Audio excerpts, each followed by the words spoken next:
I think, yeah, if we split it up between myself and the lecturer, I have noticed that actually a lot of lecturers, especially in ed studies, are actually taking up this idea of multisensory learning and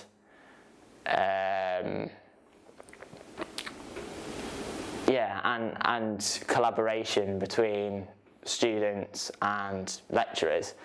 So ensuring that, it's not a one-sided discussion. It's, students are able to take part and intermingle in the discussion and create the discourse, if you like, of the scheme, of the lecture.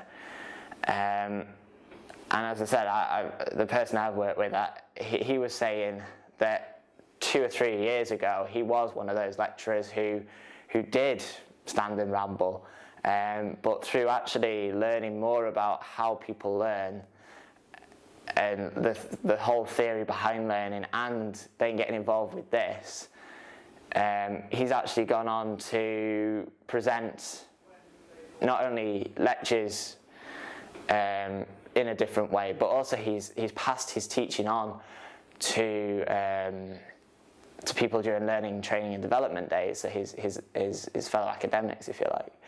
And there are people who I've met at those learning training days who I'm still in contact with, who are using and utilising some of those approaches. And then in terms of myself, I find actually that variation in learning styles, it actually improves your not only your work ethic, but also your grades as well. So now I would never work in silence now. I always have to have background noise, because sometimes even hearing the funniest statement in the learning cafe, or hearing something, a piece of music, actually reminds you of a fact, or actually talking with someone and they'll go, have you ever read this book before? And then they tell you the synopsis of the story, and you think, actually, do you know what? I could use that in my essay, So and then there's obviously the whole engagement with literary text as well. So you have to engage with what you're reading as well.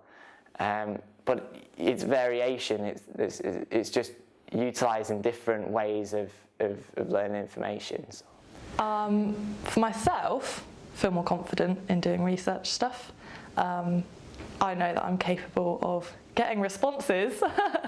That was one thing I was really worried about. I'm not sure about the impact on the university, but I did do a meeting with some important people about they were talking about the first year count, and they invited me to come and talk to them about what I'd found. So that's impacted their lives, I guess. University-wise, I don't know what happened with my research.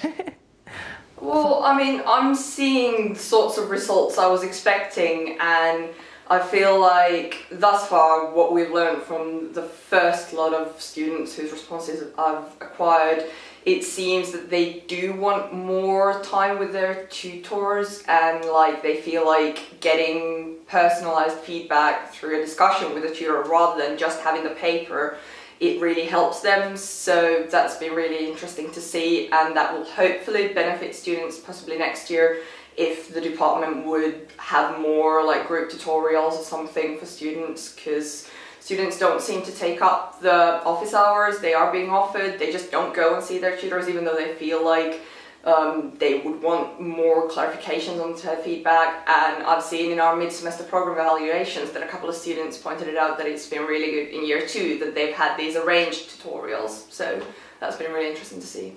I don't think that the outcomes are quite hard to assess from a project like mine. It's more about engaging as the revalidation happens where the students want to see things going. And I think that I actually had a meeting with my lecturer, my staff partner just before coming here, and he said, well, I managed to relay some of the information about students feeling that a big part of their studies is employability, but they are interested in the subject. But there's this big split in theology, religion and philosophy of students who come not necessarily wanting to go on to postgraduate research or on to further study, but who want to go into teaching or who want to go into just some other kind of grad scheme job. But there is a really niche group of students who really are here to learn about the subject and to really become specialists in philosophy or religion or theology. And I think that's been really interesting for both of us, because we knew that was there, but we weren't really too sure how it played out, how it was affecting those students. And it's beneficial to the staff, it's beneficial to students, because we can sort of look at each other and say, well, we know that I'm here for further study, I'm here to engage with the subject, and some people are there to enhance their skills, and through that way we can interact with one another to really benefit each other. So the ones who are interested in employability skills can really help those who aren't too sure about it, and the ones who are really interested in the research side can really help those who aren't really sure about the subject, maybe need that extra bit of support.